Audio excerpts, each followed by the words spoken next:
వీరవరుడి సాటిలేని త్యాగం. అర్ధరాత్రి. గాఢమైన నిశ్శబ్దం. విక్రమార్కుడు మౌనంగా శవాన్ని మోసుకుపోతుండగా, బేతాళుడు, రాజా! నీ పట్టుదల అమోఘం. నీకు శ్రమ తెలియకుండా ఒక కథ చెబుతాను విను అని కథ ప్రారంభించాడు. అనగనగా శోభావతి అనే నగరాన్ని శూద్రకుడు అనే మహారాజు పరిపాలించేవాడు. ఆయన పరమ పరాక్రమవంతుడు, ప్రజారంజకుడు. ఒకనాడు వీరవరుడు అనే ఒక విదేశీ యువకుడు రాజసభకు వచ్చి ప్రభువును దర్శించుకున్నాడు. తన కత్తి సాముతో, విలువిద్యతో రాజును మెప్పించి నెలకు 1000 బంగారు నాణేల జీతానికి కాపలాదారుగా చేరాడు.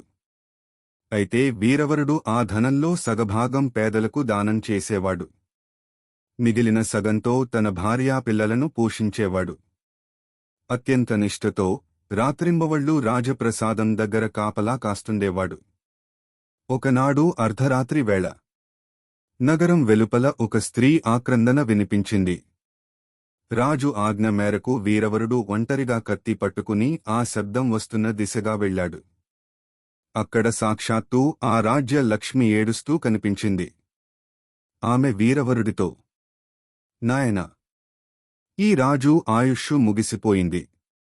రేపు సూర్యోదయానికల్లా ఆయన మరణిస్తాడు. ఆయన వెళ్ళిపోతే ఈ రాజ్యం కళ తప్పిపోతుంది. ఒకవేళ రాజు బతకాలి అంటే నీ కుమారుడిని చండీ మాతకు బలి ఇవ్వాలి అని పలికింది. వీరవరుడు ఏమాత్రం తడబడలేదు. తన రాజు కోసం, రాజ్యక్షేమం కోసం తన ఒక్కగానొక్క కొడుకుని తీసుకువచ్చి అమ్మవారికి సమర్పించాడు. ఆ దృశ్యాన్ని చూడలేక అతని భార్య, కూతురు కూడా ప్రాణాలు విడిచారు. తన కుటుంబమంతా పోయాక ఇక తానొక్కడే బతికి ఏం లాభమని భావించిన వీరవరుడు తన తల నరుక్కుని బలిపీఠంపై పడిపోయాడు. ఇదంతా చాటుగా గమనిస్తున్న మహారాజు నివ్వెరపోయాడు. నా కోసం, నా రాజ్యం కోసం ఒక సేవకుడు తన వంశాన్నే త్యాగం చేశాడా?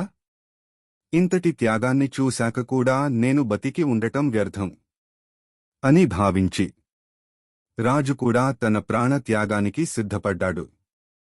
రాజు భక్తికి, వీరవరుడి త్యాగానికి మెచ్చిన చండీమాత ప్రత్యక్షమై వీరవరుడి కుటుంబాన్ని తిరిగి బతికించింది.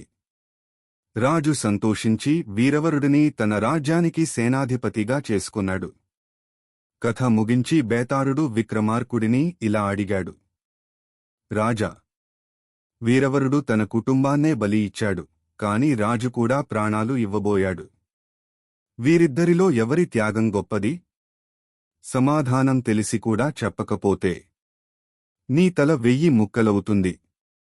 అప్పుడు విక్రమార్కుడు నెమ్మదిగా ఇలా సమాధానం ఇచ్చాడు. బేతాళా! సందేహం లేకుండా శూద్రక మహారాజు త్యాగమే గొప్పది. ఎందుకంటే వీరవరుడు రాజు వద్ద జీతం తీసుకుంటున్న సేవకుడు. యజమాని కోసం ప్రాణాలర్పించడం సేవకుడి ధర్మం. కాని ఒక చక్రవర్తి అయి ఉండి తన వద్ద పనిచేసే సామాన్య సేవకుడి కోసం తన ప్రాణాలను తృణప్రాయంగా వదిలేయడానికి సిద్ధపడటం అసలైన సాహసం.